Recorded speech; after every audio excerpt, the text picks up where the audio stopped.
Almost 11:30. I need to get cracking so I can have things ready for the ball game. First game's at 3:05. Let's do something quick and easy.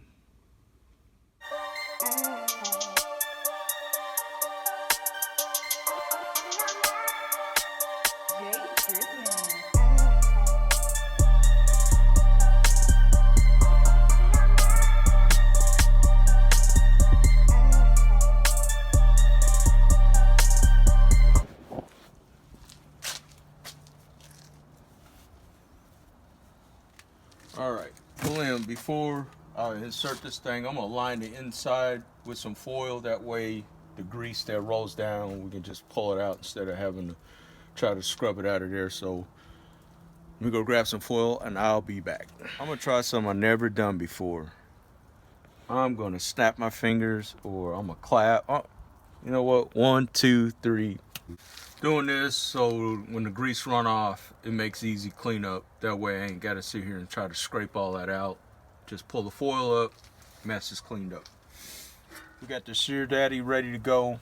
We lined it with foil also because it does recommend after every cook that you clean it up. It's easier to peel foil off than to scrub off stuff. So we'll get this bad boy put in.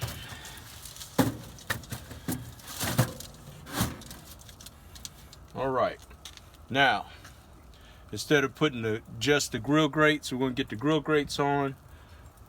Walk with me. Now, in my town, we got a fella that invests in, or he purchases the unwanted inventories from Walmart, Sam's Club, whatever, and he resells the stuff. This is a grill and griddle combo. Paid about $90 for it, and all I wanted out of it was the griddle. So we're planning to do SmashBurgers if this works. First, let's get the grill grates put back in there.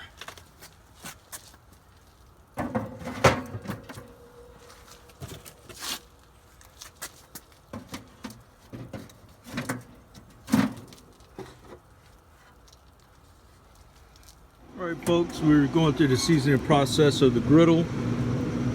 Alright, it's starting to blacken up a little bit. So we're going to add a little bit more oil.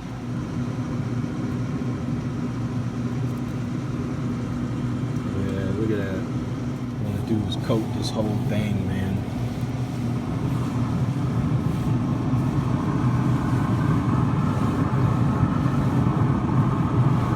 Be careful not to burn yourself.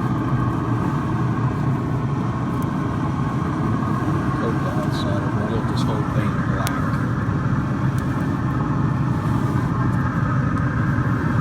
Paper towels start to heat up. The best thing to do is use a pair of tongs so you don't burn yourself. Get that thing coated real good.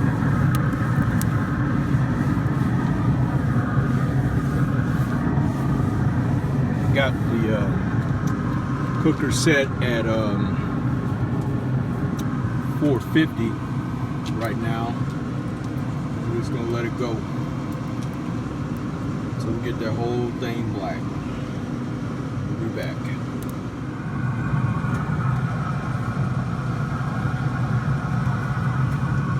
Just added some more oil.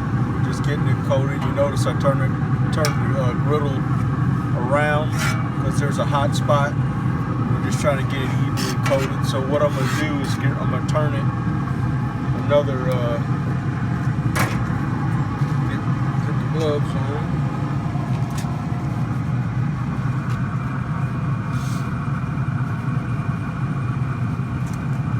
Alright, turn it this way here, like so. Yep. We're gonna let it go a few minutes like that. We want that whole thing black. Now that the griddle's ready, let's get the meat ready.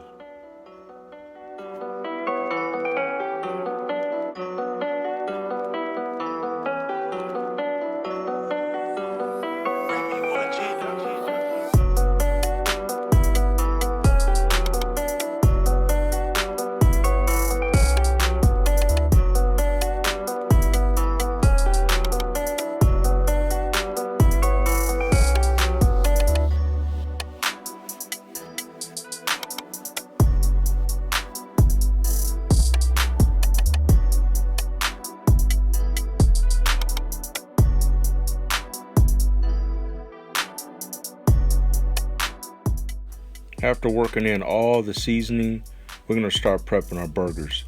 We're going to start portioning this meat out in approximately 4-ounce meatballs. You can make these burgers as big or as small as you like.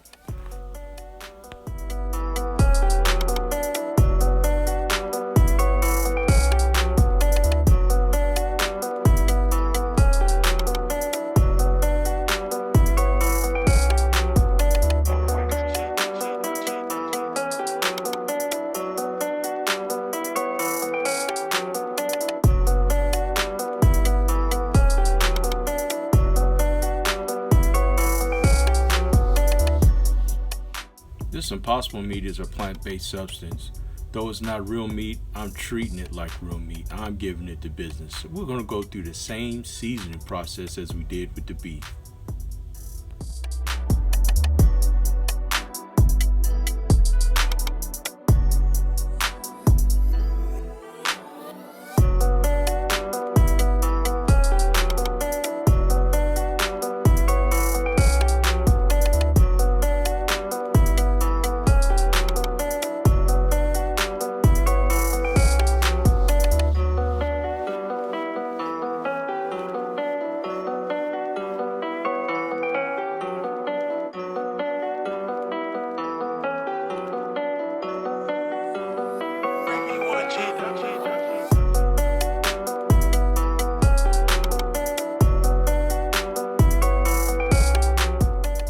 Just like with the beef, we got the seasonings all worked in, but the cool thing is I already had a patty, and I used that patty as a gauge to make my other patties.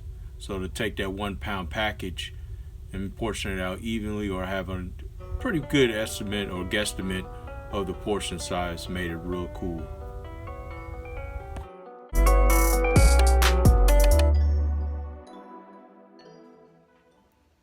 Now that the meat's ready, let's head to the griddle. When I'm preparing meatless items, I do keep it separated from the animal products. However, in this situation, I'm not cooking for vegans, but I do need a slick surface because the Impossible meat does not have any fat that's going to render. The bacon grease, coupled with the canola oil used to season the griddle, made this perfect slick surface.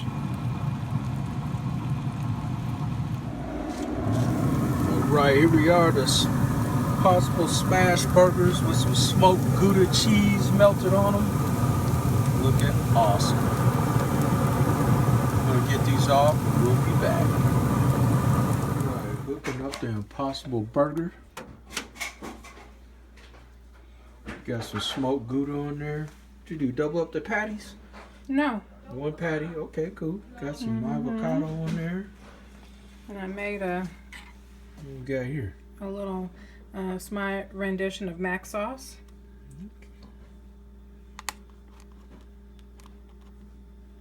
Yep.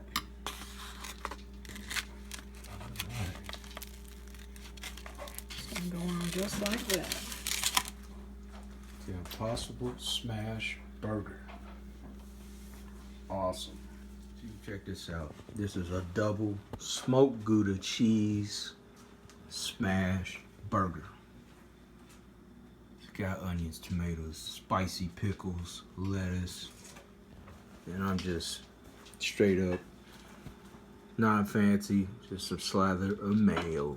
I'm gonna hit it with some of them tots and knock it out. Look at that bacon on there, nice and crispy.